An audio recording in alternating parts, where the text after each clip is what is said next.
দেখুন এখন শীতকাল চলছে এবং শীতকালে বাজারে গেলে দেখা যাবে প্রচুর রকমের সবজি এবং রঙিন রঙিন সবজি। তো এই ফসলের মানে শীতকালীন সবজির সম্পূর্ণ ফায়দা আমাদের তুলতে হবে এবং সেই কারণে কি করতে হবে, এখন যত খুশি সবজি খেতে হবে আর কি। পালং শাক, মটরশুঁটি, বিনস, গাজর, যত রকমের শাকসবজি আর কি এই সময় হয়। বছরের অন্যান্য সময় এই সবজিগুলো পাওয়া যায়, কিন্তু সেগুলোকে আমাদেরকে সেই সময় অ্যাভয়েড করতে হবে কারণ সেগুলো স্টোরের। আরে কেনা কে চাতে হো? ভেজ স্যুপ বানাবো। ওকে। তো সবার প্রথমে একটা কড়াই দিয়ে দিলাম হাফ টিস্পুন মতো অলিভ অয়েল এবং তার মধ্যে দিয়ে দিচ্ছি 1 চামচ কুচনো রসুন এবং 1 চামচ কুচনো আদা এবং এটাকে 2 মিনিট মতো একটু ভেজে নেবো যাতে করে এর সুন্দর ফ্লেভারটা আসে। তারপর দিয়ে দিচ্ছি ফ্রেঞ্চ বিনস মানে বিনস, তারপরে দিয়ে দিচ্ছি ব্রোকলি, গাজর, তারপর পাত্তাগোবি মানে বাঁধাকপি, তারপর দিয়ে দিচ্ছি টমেটো এবং এই সবজির পরিমাণটা আপনি আপনার পছন্দ মতো দেবেন এবং তার সঙ্গে দিয়ে দিচ্ছি স্প্রিং অনিয়ন আর মটরশুঁটি।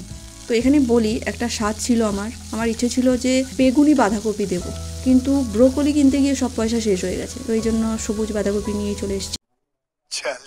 তো এর মধ্যে একটু নুন দিয়ে দিলাম স্বাদ মতো এবং এটাকে একটু ভাজবো, জাস্ট ভাজবো নয়, একটু নাড়াচাড়া করে নেবো যাতে করে এর কাঁচাপান মানে কাঁচা ভাবটা একটু চলে যায় এবং তারপর এর মধ্যে দিয়ে দিচ্ছি 1.5 গ্লাস জল। জলের পরিমাণটাও আপনি বুঝে দিতে পারেন, মানে সব সবজিগুলো যাতে ডুবে যায়, এটাকে ফুটবে, সেদ্ধ হবে। তো যেরকম স্যুপ আপনি পছন্দ করেন একদম পাতলা টেলটেলে ঝোল, তাহলে আর একটু জল দিয়ে দেবেন। তো 3 থেকে 5 মিনিট মতো এটাকে মাঝারি আঁচে ফোটাবো যাতে সবজিগুলো সব সেদ্ধ হয়ে যায়। এবং অন্যদিকে একটা বাটির মধ্যে 1 টিস্পুন মতো কর্নস্টার্চ নিলাম, 1 টিস্পুনই নেবেন, খুব বেশি নয়। তার সাথে সামান্য জল দিয়ে দিলাম, খুব ভালো করে গুলে নিলাম, একদম লাম্প ফ্রি লিকুইড যাকে বলে। তারপর সরাসরি এটাকে দিয়ে দিলাম আমাদের স্যুপে এবং এটাকে ফুটতে দেবো আরও 2 থেকে 3 মিনিট। তাহলে কি হবে, যে স্টার্চটা আমরা দিলাম কর্ন স্টার্চ, সেটা এই স্যুপের সাথে মিশে একটু ঘন হবে একটু। একদম শেষে এর মধ্যে দিয়ে দিচ্ছি একদম ফ্রেশলি ক্রাশড গোলমরিচ গুঁড়ো আর চিলি ফ্লেক্স, এটা এক্সট্রা ফ্লেভার আনে এর মধ্যে, দিয়ে দেবেন, খুব ভালো লাগে। ব্যাস এটাকে সার্ভ করে দিতে হবে